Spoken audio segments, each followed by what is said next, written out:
Mas, por exemplo, se quiseres meter a nível de exército, não teríamos militares, exército? Como é que existiria um exército? Qual é o efetivo do exército português? É muito pequeno agora. Ei?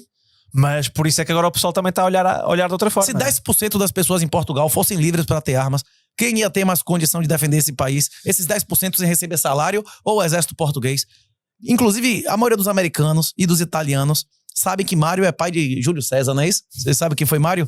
Os soldados romanos se chamavam de mulas de Mário por mais de 1000 anos. É o seguinte, Mário foi o general que teve a genial ideia de pagar salário a soldados. Antes de Mário, servir era uma obrigação. Se você não servisse, você não votava. Existia um período de serviço e um período de não serviço. Na época de colher e tal, de plantar, não se fazia guerra, não é isso? Na época de fazer guerra, você ia lá. Se você tivesse dinheiro, você preferia ir com armadura ou sem armadura? Porra. Com armadura, não é isso ou não? Se você preferia ir com a espada ou com um pedaço de pau? Com a espada, não é isso? Só que existia o soldado raso, a ralé, ia com um pedaço de pano e pedras. Davi não matou Golias assim, não matou Leão, uma atiradeira. Inclusive o alcance dessas atiradeiras dessa época é mais ou menos o do arco e flecha até hoje, uns 300 metros. Uma chuva de pedra é sempre um negócio que aquece antes do combate, não é isso ou não? Certo. Aí se você tivesse mais grana, armadura, se você tivesse mais grana, cavalo. Usavas mais coisas. Aí você vai subindo, não é isso? Quando a Roma era uma república, quem votava, lutava. Na hora que Roma passou a contratar o exército passou a ser obediente à lei ou a quem pagava o salário? Toda a corrupção advém da separação e controle de propriedade. Quem paga, manda. Dinheiro na mão, calcinha no chão, não é isso? Quem paga manda ou não? Ou não? Hein? Certo. Pois é. O exército português é leal ao povo português ou a quem paga o salário deles? Hein? Claro. A Revolução deixou isso bem claro, né? Sim, sim. Hein? Ou não? Pois é.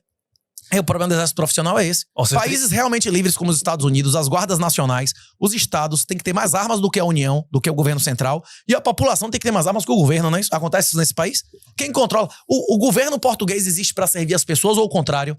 Se esse for o caso, é o governo que tem que ter limitadas as armas e não o cidadão decente em sua casa, não é isso? Ok.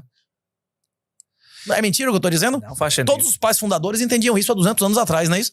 Inclusive, em todas as guerras, o Brasil só se tornou uma república porque teve a Guerra do Paraguai e a classe média teve acesso a treinamento militar e armas. A Revolução Americana só aconteceu porque eles foram armados, não é isso? A principal arma define a estrutura da sociedade. Se você for lá pra Idade do Bronze, que eram estados super concentrados, porque era caríssimo ter uma charrete, ter um arco e flecha, ter uma armadura, e um cara com armadura e uma charrete matava dezenas de caras sem armadura e charrete, o cara nem chegava nem perto, não é isso? Pois é. O que popularizou isso? As armaduras de ferro. A Idade do Ferro acabou com os grandes impérios, porque Roma, a Grécia, a falange, uma falange, uma manopla, não adianta você meter flecha e carroça, que o cara, ele vai, em campo aberto, ele vai ganhar em números, em quantidade, né? Então, como você teve que armar a classe média, você teve que dar volta à classe média, né? Essa história da Grécia e de Roma.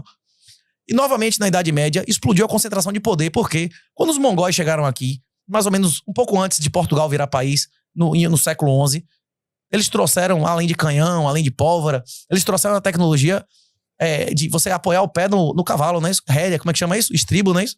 Talvez, não sei. Não é estribo, quando você bota o pé na sela do cavalo? É possível. Sem estribo não tem arqueiro eficiente no cavalo, e sem estribo não tem cavaleiro, ataque de cavalaria pesada. É o estribo que permite que você segure a lança e meta 1000 joules no cara, não é isso? Isso concentrou? Um cavaleiro medieval armado e um cavalo concentrou novamente o poder, não é isso?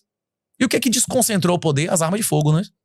Arma de fogo e arco e flecha. Arma de fogo brocando arma de fogo boas o suficiente para brocar a melhor armadura, tornou as armaduras obsoletas, não é isso?